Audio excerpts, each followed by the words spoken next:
Hello, this is Walter Nelson, and you are listening to KSSU, the voice of Springdale State University. We're here to keep you up to date on all of the latest happenings both around campus and in our community.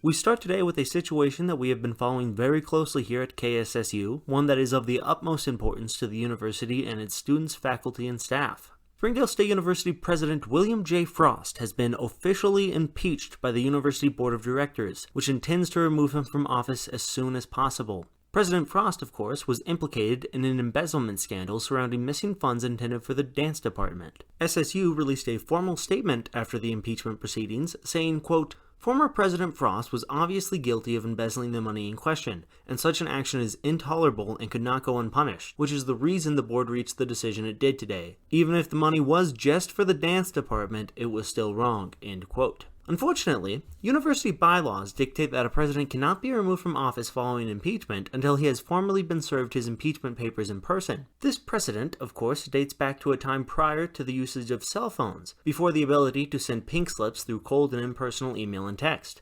The impeached President Frost, as you likely know, has not been seen by anyone since he ran into his office yesterday, dumped out the contents of his filing cabinets into the wastebasket, and proceeded to light them on fire. When his secretary asked him what was going on, Frost, wearing a pair of Groucho Marx glasses, quite loudly proclaimed, quote, "He went that-a-way," in a fake southern accent, ran out of the building, and drove his sports car to parts unknown. The local fire department was able to put out the fire that started in Frost's office in a matter of minutes after the building was evacuated. Fortunately, the only substantial damage done by the blaze was to the former president's large oak desk. The university has announced it will buy the incoming president a new desk. As soon as KSSU receives any updates as to William Frost's whereabouts or the status of the new desk, we will let you know. Meanwhile, in sports, the Springdale basketball team traveled up north this past weekend to take on the Weston Lambs. Springdale attempted to bounce back from the most recent loss on its record. As you'll recall, they had to forfeit the game last week against their dreaded rivals in the Summerfield Eagles when they couldn't gather enough generic jerseys to play in. Fortunately, through the generous helping hand of the Springdale community and a quick stop to the local Goodwill, Athletic Director Wayne Gonzalez was able to make sure the team was fully equipped to play against Weston in what was easily one of the most anticipated games on the schedule. And the matchup certainly lived up to the hype, as the two teams played in a shootout right up to the final minute. It was then, with Springdale trailing 60-63 and their star point guard out with injury, that head coach Mike Richardson decided to deploy an unorthodox tactic. His explanation of the final minute of the match was given at his press conference following the game. "Yeah, down by 3 with a minute left and our best shooter out. Things weren't looking good. I knew Western would probably pull it out if we let them play their way, so I decided to try taking a little unorthodox game plan. I substituted in our biggest players and I let them go to work. It started out with some light jawing at first, just making a few cracks at the other's physical appearances, standard stuff.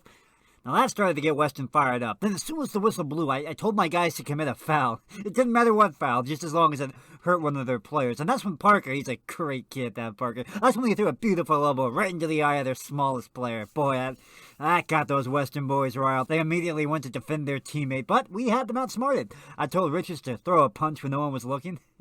Boy, did he ever. I never realized what an accurate player he is. I mean, he shot that fist out and I was watching. It was like hanging in the air in slow motion. I mean, like one shiny moment sort of stuff. And he ended up hitting some Western guy, I didn't see which one, but right square in the jaw. Pow! And that did it for sure. The entire Western bench emptied. I mean, they all came pouring onto the court and a full-scale brawl started. I was a little worried until I saw fans jumping out of the bleachers to get in on it.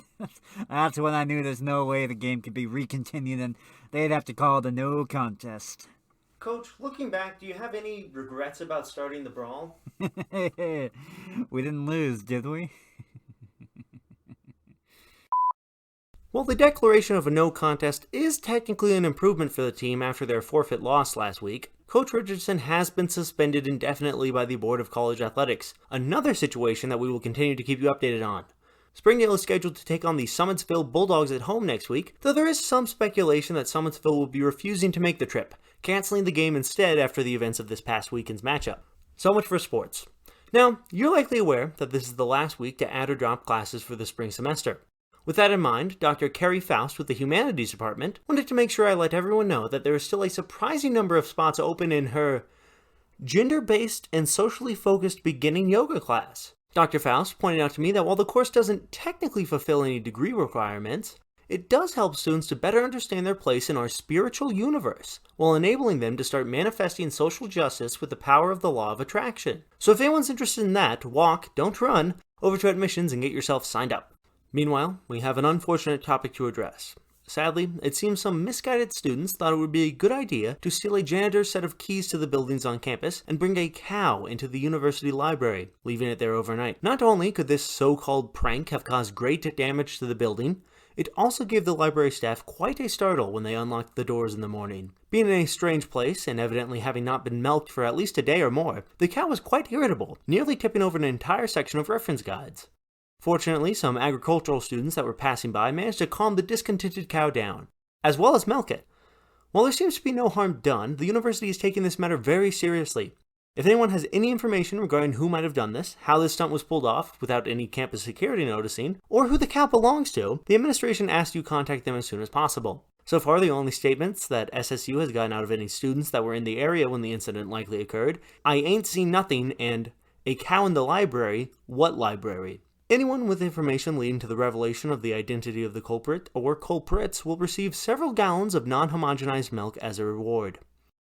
That's it for me today. Tune in tomorrow at the same time for more news regarding everything Springdale State University. In the meantime, enjoy this next hour of public domain nature sound effects, featuring the beautiful mating call of the cockatoo. Perfect background noise to help de-stress during the hectic chaos that is the college semester.